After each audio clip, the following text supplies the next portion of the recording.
Hello and welcome to Local Edition. I'm Leslie Leyton. Did you know that back in 1960, John F. Kennedy won by just 0.16% of the vote, edging out Richard Nixon? Well, maybe that's one reason we should consider getting out to vote this time around, even though there are a lot of reasons people are turned off by the entire process. Talking about this today now is Assemblywoman Norma Torres. Thank you so much for being here. Thank you, Leslie, for inviting me again. So you're here to just tell people to get out there and vote. Absolutely. It is so important for our residents to understand the importance of voting. I mean, everything is decided at the ballot box. I don't think people understand that, and I don't think that they truly understand that their representative is in charge of prioritizing which streets get repaved, maybe, how the state budget is going to work for them in the future, and whether we're going to go to war or not. I mean, those are very, very important topics. For me, as a military mom, it's really important to come out and vote for a president who I think would do, right by our troops, but also in my community, where streets need to be repaved, I want to make sure that my mayor and my council member are representing my priorities. And that's why I think more people should get involved in voting. Yeah, a lot of people are just fed up with the process. They don't like either choice for the candidate, possibly for president. The initiative process is overwhelming right now. There are 11 statewide ballot initiatives, and it's really difficult to make heads or tails of so many of them. What do you say to them? I say don't get frustrated. There are a few things that you know a lot about.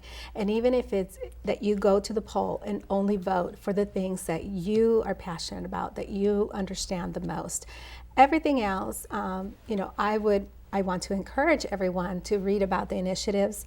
The state initiatives are a few in comparison to some of the county and cities initiatives that are also on the ballots. So I can understand why it's overwhelmed for voters to get out and vote. But I think that it is a priority for all of us to do, this is our American way. We need to practice what we preach, and we need to vote for our representatives. What about the person who's thinking, oh, it's just one vote? I mean, there are, literally millions of votes that are cast for president.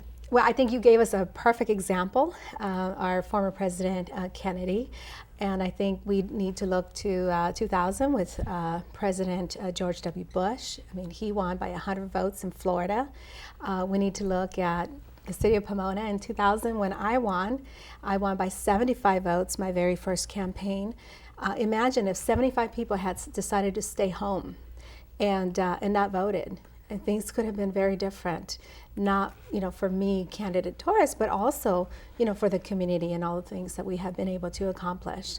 It's interesting that the fewer number of people who vote, the more each individual vote counts. Yes, absolutely. For example, the Latino community. There are many issues that are impacting the Latino community. And I think that is why it's so important for each of those people that are able to vote to come out and vote and be the voice of the voiceless. In many of our states across the nation, there have been laws that have been placed on the books to prevent people from going to the ballot box and to be able to cast their vote. And I think that the folks that are deciding these elections need to show where the power is, and the power lies with the voter themselves. All right, can't end it any better than that. Assemblywoman Norma Torres, thank you very much for being here today. Absolutely. And we're glad you were there too. I'm Leslie Leyton.